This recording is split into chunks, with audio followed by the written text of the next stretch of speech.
Hi friends, today we are going to study very important topic that is magnetic induction along the axis of a dipole. ये सबसे important है क्योंकि बहुत सारे numerical में बार बार ये फॉर्मूला आपको यूज़ करना पड़ता है।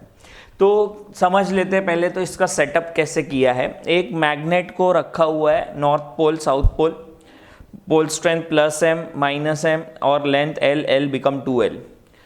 What is the axis of the dipole? तो ये जो डॉटेड लाइन है that is axis of the dipole. ये एक्सिस पे कोई भी एक जगह पे एक पॉइंट मार्क कर लिया, लेट्स से P, और ये P सेंटर से R डिस्टेंस पे, याद रखना it is from the centre, centre से R डिस्टेंस पे है। तो नॉर्थ पोल से कितना डिस्टेंस पे है? तो नॉर्थ पोल से ये डिस्टेंस हो जाएगा R माइनस एल, और साउथ पोल से ये कितना डिस्टेंस पे है? तो साउथ पोल से डिस्टेंस हो जाएगा R प्लस एल। अब बातों को थोड़ा समझ लेते हैं, फिर स्टार्ट करते हैं। North pole having some pole strength, ये अपना कुछ मैग्नेटिक फील्ड पॉइंट P पे देने वाला है। तो एक पोल एक पॉइंट पे कितना मैग्नेटिक इंडक्शन देता है उसका फॉर्मूला हमारे पास है, विच is mu naught upon 4 pi m upon r square. ये हमने फॉर्मूला डिराइव किया है ड्यू टू एक सिंगल पोल। लेकिन व्हाट इज r? तो ये पोल से ये पॉइंट का डिस्टेंस जो होता है वो होता है r। तो अब मेरे लिए r क्या है? तो पोल से पॉइंट का डिस्टेंस है r माइनस एल, तो I will write here r minus L. This is due to north pole, तो मैंने लिखा bn, n stand for north pole. r minus L the whole square लिखना पड़ेगा, ये ऐसा। अब ये जो मैंने लिखा bn, इसका डायरेक्शन भी देखना है। तो अब थोड़ा डायरेक्शन के बारे में समझ लेते हैं। कोई भी मैग्नेट लेते हैं, नॉर्थ पोल से लाइंस हमेशा बाहर जाएगी। तो अगर मुझे ड्रॉ करना है यहाँ पे नॉर्थ पोल और ये साउथ पोल, लाइंस हमेशा ऐसा जाके साउथ में आने वाले। तो यहाँ पे अगर कोई पॉइंट है उसको टेंजेंट बनाया, तो ये बी बार का direction, B bar is always tangent to lines of force. तो एक बात दिमाग में बिठा लेने का, बी बार का डायरेक्शन किसी ने पूछा ड्यू टू नॉर्थ पोल, तो इससे हमेशा दूर रहेगा, it is always away from the north pole. और साउथ पोल के लिए अगर किसी ने बोला तो लाइंस हमेशा अंदर आएगा, टेंजेंट ड्रॉ करेंगे तो टूवर्ड्स द साउथ हो जाएगा। तो दो बातें आपको याद रख लेनी है। नॉर्थ पोल के लिए बी बार का direction is always away from the pole, pole से हमेशा दूर जाने का। साउथ पोल के लिए बी बार का direction is always towards the south pole, ये फिक्स है अपने पास। तो अब ये बी एन का डायरेक्शन किधर है? तो पॉइंट P पे अगर मुझे मार्क करना है तो it is away from the south pole, तो this is B N bar, ये डायरेक्शन मार्क किया मैंने। This is for north pole. ऐसा ही एक मैग्नेटिक फील्ड साउथ पोल भी ये पॉइंट पे क्रिएट कर रहा है। तो फॉर साउथ पोल मैं यहाँ पे लिखता हूँ BS for south pole. Formula बनेगा mu naught upon 4 pi, south pole का पोल स्ट्रेंथ भी m ही लिखना है क्योंकि we take magnitude of the pole. तो m डिवाइड बाय डिस्टेंस, तो साउथ पोल से पॉइंट का डिस्टेंस कितना है? तो r plus l. So formula become r plus L the whole square. और इसका डायरेक्शन क्या है? तो साउथ पोल के लिए मैग्नेटिक फील्ड हमेशा टूवर्ड्स द साउथ पोल होता है, तो यहाँ पे मैंने टूवर्ड्स द साउथ पोल बनाया। लेकिन अगर आपने ध्यान दिया तो मैंने एक छोटा और एक बड़ा बनाया, bn बड़ा bs छोटा। ऐसा क्यों बनाया सर आपने? तो देखो यहाँ पे bn और bs के फॉर्मूला में सिर्फ एक डिफरेंस है, r माइनस एल, यहाँ पे r प्लस एल। इसका डिनोमिनेटर छोटा है, इसका डिनोमिनेटर बड़ा है, and therefore magnitude of bn is greater than bs। ये मैग्नीट्यूड वाइज हो गया। So how will you find total magnetic induction along the axis? तो मैंने यहाँ पे नाम दे दिया B along the axis। अगर ढूंढना है तो ये दोनों वेक्टर ऑपोजिट डायरेक्शन में है, तो रिजल्टेंट वेक्टर विल बी बड़ा वाला मैग्नीट्यूड माइनस छोटा वाला मैग्नीट्यूड। और रिजल्टेंट का डायरेक्शन किधर होगा, तो बी एन के डायरेक्शन में होगा, ये बी एक्सिस का डायरेक्शन, ये ऐसा बन गया बी एक्सिस का डायरेक्शन और मैग्नीट्यूड वाइज दोनों का सब्ट्रैक्शन। बी एन और बी एस को अगर सब्ट्रैक्ट करना है तो कुछ टर्म कॉमन आ जाएगा, which is mu naught upon 4 pi small M common 1 upon R minus L the whole square minus 1 upon R plus L the whole square.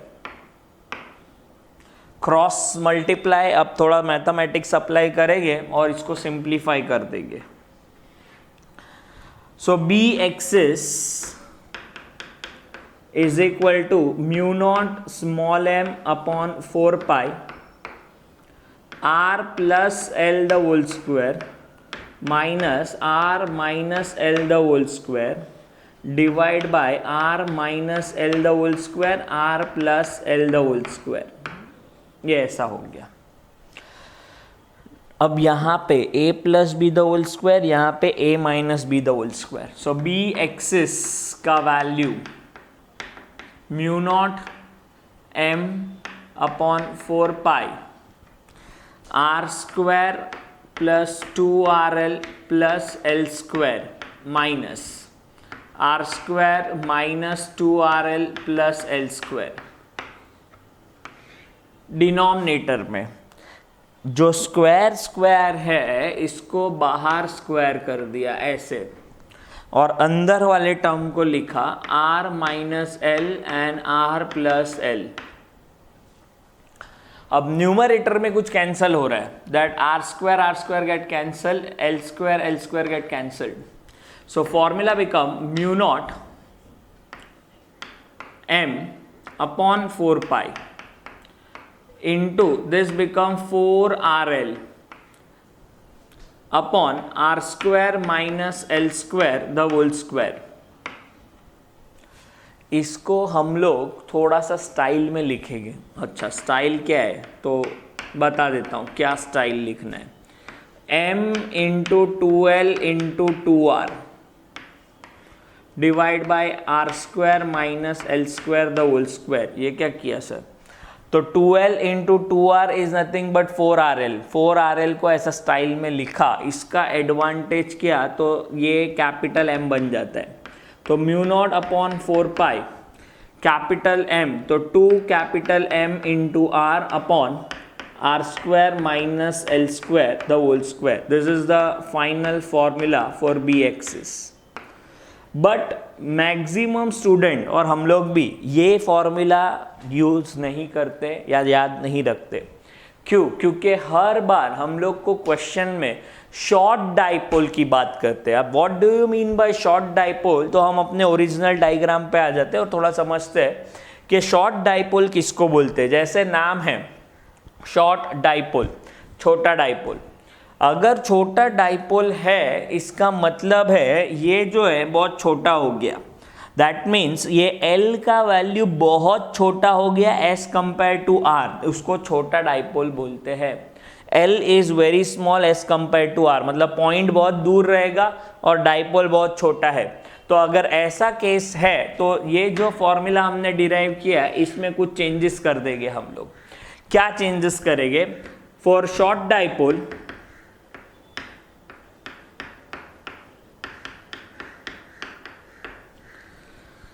L is very much less than R। अगर ऐसा है R बहुत बड़ा है, समझो R 10 lakh है और ये L 1 है, 10 लाख का स्क्वायर माइनस 1 का स्क्वायर ज़्यादा मैटर नहीं करने वाला है, तो R square minus L square is approximately equal to R square only. अब इसको R स्क्वायर सब्सटीट्यूट करेंगे। सो बी एक्सिस का formula become mu naught upon 4 pi 2mr upon are square का स्क्वायर, ये ऐसा बन गया। आर स्क्वायर इसका value the whole square, r square का square become r raise to 4। तो यहाँ पे नीचे मैंने लिख दिया आर रेस टू 4, एक आर कैंसल हो गया। सो बी एक्सिस का value mu naught upon 4 pi 2m upon R cube. This is the formula for B axis जो हम लोग याद रखते हैं। लेकिन इसमें भी एक इंपॉर्टेंट बात है कि बी एक्सिस का डायरेक्शन क्या होता है, because B axis is a vector quantity. तो बी एक्सिस का डायरेक्शन देखते, तो डायरेक्शन मैं डायरेक्टली बात नहीं करूंगा, पहले मैं मेरे ओरिजिनल डायग्राम में देखूंगा कि डायरेक्शन किधर है। तो यहाँ पे ओरिजिनल डायग्राम ये है, बी एक्सिस का डायरेक्शन मुझे यहाँ पे किधर मिला है, ऐसा डायरेक्शन में बी एक्सिस का डायरेक्शन, और यहाँ से एक डायरेक्शन मैंने मार्क किया एम बार। क्या एम बार का डायरेक्शन बी एक्सिस के डायरेक्शन से मैच हो रहा है क्या? तो आंसर है यस। तो बी एक्सिस का डायरेक्शन हमेशा एम बार के डायरेक्शन में ही होता है। वेरी इंपॉर्टेंट थिंग कि बी एक्सिस का डायरेक्शन एम बार के डायरेक्शन में होता है और एम बार का डायरेक्शन साउथ से नॉर्थ होता है। तो यही बात मैं यहाँ पे अपना वेक्टर फॉर्म में लिखूंगा। अगर आपने यहाँ पे फॉर्मूला देखा तो म्यू नॉट अपॉन 4 पाई कॉन्स्टेंट है, 2 as it is m bar upon r cube. That means direction of b axis and m bar are always same. तो b एक्सिस का डायरेक्शन किसी ने ढूंढने बोला तो बोला m बार के डायरेक्शन में, और m बार का डायरेक्शन साउथ से नॉर्थ होता है। ये आपने डिराइव किया है बी एक्सिस पे। और एक चीज डिराइव करनी है, दैट इज ऑन इक्वेटर। उसके लिए आपको देखना पड़ेगा next video. For that stay tuned.